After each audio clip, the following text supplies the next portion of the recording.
छब्बीस जनवरी को दिल्ली में किसानों की ट्रैक्टर रैली में हुई गड़बड़ी के बाद जहां कुछ किसान तंजीमों ने अपने आप को इस एहतजाज से अलग करने का फैसला लिया है, वहीं मुल्क के मुख्तलिफ हिस्सों में इस मुहिम के साथ आने के लिए गांव-गांव में मीटिंग हो रही है और किसानों की इस मुहिम को ताकत देने और हुकूमत के खिलाफ पुरजोश इकदाम उठाने की कोशिश की जा रही है।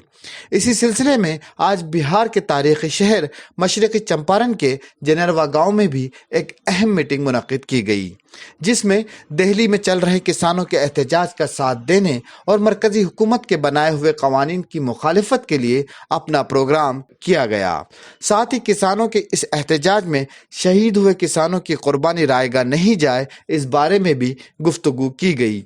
इस मौके पर मशरक़ी चंपारण के गांव में भी किसानों को हुकूमत के जरिए लाए गए इन कवानीन के बारे में बताया गया। पेश है एनएन न्यूज नुमाइंदे अहसन जिया की ये रिपोर्ट। नमस्कार। अभी हम मौजूद हैं पूर्वी चंपारण ज़िले के बंजरिया ब्लॉक के जनरवा पंचायत के जनरवा गांव में। यहाँ पे एक बैठक हुई है। उस बैठक का मकसद क्या है और क्यों बैठक की गई है, उसकी फिर आगे की रणनीति क्या है, ये सारी चीज़ें हम जानेंगे। हमारे साथ मौजूद हैं सज्जाद आलम साहब और Amar ji. Sir, NN news में आपका बहुत बहुत स्वागत है। जी, बहुत बहुत आपका भी एनएन न्यूज़ के एंकर की हैसियत से आपको भी बहुत बहुत शुक्रिया और धन्यवाद। ये जो बैठक थी, इसका पर्पस क्या था, क्या मकसद है बैठक का? ये बैठक का एक ही उद्देश्य था। अभी भारत सरकार ने जो किसानों के विरुद्ध जो काला कानून लाया है और आज पूरे भारत में 152 या मैंने 150 के करीब में हमारे किसान जो शहीद हुए इस आंदोलन में, दूसरा माह होने को हुआ, तो बिहार में चंपारण में भी किसानों की एक बैठक चंपारण में एक जनेरवा गांव में आज बुलाई गई और किसानों से आदमी इस काले कानून के बारे में लोगों को बताया गया कि कैसे ये काला कानून है और इसमें किसान और मज़दूर कैसे जो है सो एक कॉरपोरेट के हाथ में हमको बेचा जा रहा है। इसके बारे में एक मोटिवेशनल लोगों को जानकारी दी गई और एकत्र होने के लिए, किसान संगठन बनाने के लिए और अपनी हक की लड़ाई के लिए एक संगठन बनाने के लिए 11 फरवरी को यानी आपके रोहिनिया पंचायत में कुकुरजरी हाई स्कूल के प्रांगण में एक डेट रखा गया है, जहां हमारे किसान का एक संगठन बनाया जाएगा। यही उद्देश्य के लिए यहाँ पर हम लोग बैठे थे। दूसरी बात ये है कि किसान के समर्थन में अभी भी बहुत सारी पार्टियां या जो लोग भी हमारे किसान मजदूर यहाँ हैं, उसमें बिहार में मानव श्रृंखला जो लगाने की बात आई है।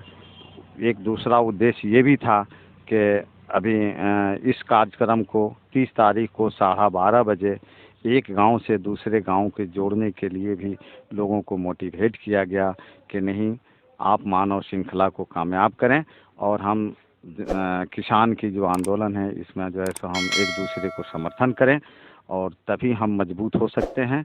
अभी यही सब उद्देश्य से यहाँ पे हमारे क्षेत्र के यहाँ पे अमर जी हमारे बीच मौजूद थे और मैं अमर जी का भी बहुत इस कार्यक्रम को सफल बनाने के लिए 30 तारीख का मानव श्रृंखला का जो उद्देश्य रहा या किसानों को एक संगठित होने का, या मान लिया जाए कि हमारे किसान अभी बिहार में बहुत सारा हमारा जो फसल क्षति होती है, एक फ्लडेड एरिया है और किसानों को कोई सुनने वाला नहीं है। यहाँ भ्रष्टाचार जो है सो व्याप्त है। जो सरकारी योजना हैं वो योजनाएं किसानों तक नहीं पहुंच रही हैं, कहीं ना कहीं बंदरबाट हो रहा है और इसकी आवाज़ उठाने वाला कोई नहीं है। इसलिए इसको हम लोग एक सुसंगठित होने के लिए 11 तारीख को यहाँ पे कुकुरजरी हाई स्कूल के प्रांगण में 11 तारीख को हम एक आह्वान भी यहाँ से करना चाहते हैं कि हमारे इस क्षेत्र के जितने भी किसान मजदूर हैं 11 तारीख को कुकुरजरी हाई स्कूल में जमा हों। वहाँ पर जो है सो हम लोग एक रूप देंगे और यहाँ पर संगठन को बनाएंगे। वहीं पे हमारे पदाधिकारी और जो भी हर गांव हर टोला से एक एक मेंबर को लेकर के इस आंदोलन को और धारेदार बनाना है और इसको संगठित करना है कि हमारे आगे किसानों के साथ जो हकमारी हो रही है या कहीं भी बंदरबाट हो रहा है, इसमें हम सबको माने कामयाबी मिले। हमारे साथ अमर जी हैं। सर, कहा जाता है कि हिंदुस्तान की आज़ादी में चंपारण सत्याग्रह एक अहम रोल अदा किया था और गांधी जी को इसी चंपारण की जो धरती थी वो पसंद आई और यहाँ से शुरुआत हुई। 3 कठिया व्यवस्था जो था, जो नील की खेती कराई जाती थी। समझिए कि फिर वो दिन आ गया है, फिर किसान, वो भी मसला किसान का ही था और ये मसला भी किसान का है। क्या आपको लगता है कि जो लड़ाई लड़ी जा रही है दिल्ली में, जो आंदोलन चल रहा है, बिहार में भी चंपारण के किसान बिहार के किसानों की अगुवाई करेंगे? सबसे पहले तो एनएन न्यूज़ का स्वागत कि आज मैं समझता हूं कि देश की राजधानी के इर्द गिर्द चारों ओर जिस ढंग से किसान डटे हैं और उस शांतिपूर्ण आंदोलन को सरकार द्वारा बदनाम करने की जो कोशिश की जा रही है, आज की बैठक का यह उद्देश्य भी था कि उसकी निंदा की जाए। और दूसरा कि चंपारण, जहां 1917 में पूज्य बापू के द्वारा राजकुमार शुक्ल के बुलावे के बाद जो आंदोलन हुआ था, वो आंदोलन भी एक कॉरपोरेट खेती के खिलाफ ही था। आपको ज्ञात होगा कि नील की खेती या अफीम की खेती उस समय हमारे यहाँ के किसानों से ताज़ ज़बरदस्ती कराई जाती थी और उसका कोई मूल्य भी यहाँ के किसानों को नहीं दिया जाता था। कमोबेश उसी तरह के कानून आज की वर्तमान सरकार के द्वारा किसानों के ऊपर थोपने की कोशिश की गई है।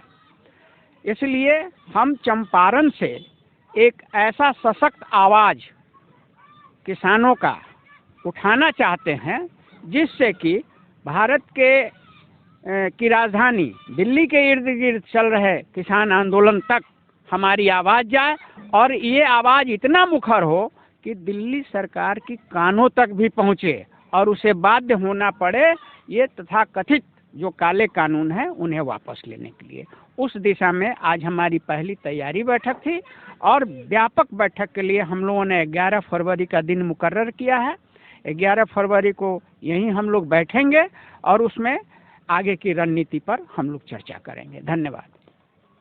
क्या आपको, आखिरी सवाल आपसे, क्या आपको ऐसा नहीं लगता है कि आप लोगों ने देरी कर दी, ये काम पहले किया जाना चाहिए था? इसमें कोई दो मत नहीं कि विलम्ब हुआ है, लेकिन देर आए दुरुस्त आए। शुरुआती दौर में जिस ढंग से लग रहा था या जिस ढंग से मीडिया के द्वारा ये कि केवल यहाँ के किसानों का ये सवाल है, बाकी जगह के किसान इन मसलों से कोई इत्तेफाक नहीं रखते, लेकिन जब बिल का अध्ययन किया गया, जो तथाकथित बिल लाए गए हैं केंद्र सरकार के द्वारा, उन बिलों का अध्ययन किया गया तो ये पाया गया कि यह पूरे हिंदुस्तान की खेती को कॉरपोरेट के हवाले करने की एक बड़ी साजिश है। तो जब ये बात समझ में आई तो हम लोगों ने भी इसके खिलाफ गोलबंद होने का फैसला किया है। विलम्ब हुआ है ज़रूर, लेकिन इसको कहते हैं देर आए दुरुस्त आए। चलिए, बहुत बहुत शुक्रिया आपका। धन्यवाद।